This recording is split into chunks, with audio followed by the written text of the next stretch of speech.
बहुत बड़े स्तर पे होती है। कभी भी देश छोटे लोगों से चलता है। आज 1,20,000 शाखाएं जो काम कर रही वही आम जनता से जुड़ी हुई है। जो बड़े लोग हैं उनके बड़े निर्णयों में हम लोगों का कोई जोड़ नहीं चल सकता। यानी जो बड़े घोटाले होते हैं, बड़े जो लोन होते हैं और वो डिफाल्टर हो जाते हैं, तो उसमें बोर्ड दोषी है, आप लोग नहीं। उसमें कुल मिला के जो भी नियम या ऊपर के स्तर पर निर्णय लिए जाते हैं उनको एक पारदर्शिता के आंकड़े में लाने की आवश्यकता है। छोटे स्तर पे जिम्मेदारी अपनी नहीं निभा रहे हैं। कहीं ना कहीं कमी है, कहीं सतर्कता की कमी है और इसके लिए निर्णय भी काफ़ी किए गए हैं। उसके पश्चात ही NCLT जैसे सुधार किए गए, इसके पश्चात ही RBI का सुपरविजन बढ़ा, कई चेयरमैन सस्पेंड हुए।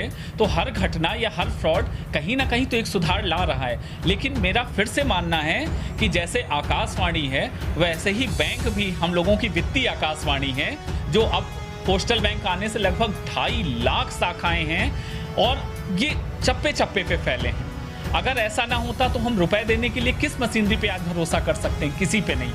अगर ये लोग कर रहे हैं, एक नोट भी अगर ईंट के नीचे दबी होती है तो एम्बुलेंस और 10 लोग चिमटे से जाके उठाते हैं। वो एक कैशियर दिन भर में 10 करोड़ रुपए अपने हाथों से उठा के संक्रमण के प्रति खतरा मोल ले रहा है। तो इनको भी वैसी ही सुरक्षा, वैसा ही मानव समझ के व्यवहार मिलना चाहिए और सही समय पे आर्थिक इनका जो वेस्ट सेटलमेंट ड्यू है उनको देना चाहिए। आप प्राइवेट बैंकों को देखिए, वो अच्छी सर्विस प्रोवाइड करा रहे हैं। भाई साहब, आप जब 5 स्टार होटल चला रहे होते हो तो दरवाजा खोलते ही ठंडी हवा आती है, पर आप एक धर्मशाला चला रहे होते हो तो आपको कुछ जीने चढ़ने पड़ते हैं।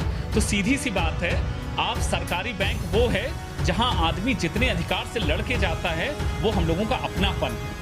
हम AC की हवा में एक 200 रुपए विड्रॉल करने वाली बूढ़ी महिला को उतना उन्मुक्त नहीं देख सकते जितना एक सरकारी बैंकों में देख सकते हैं। ये हमारी चोर हैं। एक उदाहरण देना चाहता हूं कि घाटमपुर में 7 लोगों की मृत्यु हो गई नोटबंदी के समय में। 1 मिनट के लिए शाखा नहीं बंद हुई, एक कंपनसेशन नहीं दिया गया, कईयों के बच्चे भूखे मर रहे हैं। इसकी जिम्मेदारी कौन लेगा? अगर वो कामचोर होते तो कई लोग बैठ जाते। आज मेरी शाखा में, मैं आपको एक व्यक्तिगत हो जाएगा, मेरी बेटी 2 तारीख को हुई है। मैं उसको डिस्चार्ज करा के बैंक आया, मेरे ऑफिसर का बेटा हुआ, वो भी 1 दिन की छुट्टी नहीं लिया हुआ है। हमारे यहाँ 58 वर्ष के हैं, इनका बेटा मेंटली डिस्टर्ब है, पत्नी लीवर की पेशेंट है, 1 दिन छुट्टी नहीं ली हुई है। ऐसे कई कर्मचारी हैं जो जिंदगी को दांव में लगा के कैसे दौड़ के नौकरी कर रहे हैं। नौकरी की है लेकिन नौकर में बड़ी की मात्रा नहीं है। इसका सम्मान रखना सिर्फ हमारा ही नहीं, इसकी सुपरविजन अथॉरिटी, सरकार और सबसे बड़ी देश की जनता का भी अधिकार है, क्योंकि ताली दोनों हाथ से बजती। समस्याएं हैं उनको नजरअंदाज करती है सरकार। बिल्कुल है, क्योंकि अगर 1000 दिन के बाद भी हमारा वेतन समझौता ना हो, हमें वास्तव में छुट्टी जैसे अधिकारों के लिए भी सरकार से कहना पड़े, जब हमारे अभिभावक ही ध्यान ना दें तो आखिर किससे कहा जाएगा? पड़ोस से तो नहीं कहने जाया जाएगा। छठा वेतन आयोग लागू है। छठा वेतन आयोग केंद्रीय कर्मचारियों के लिए है।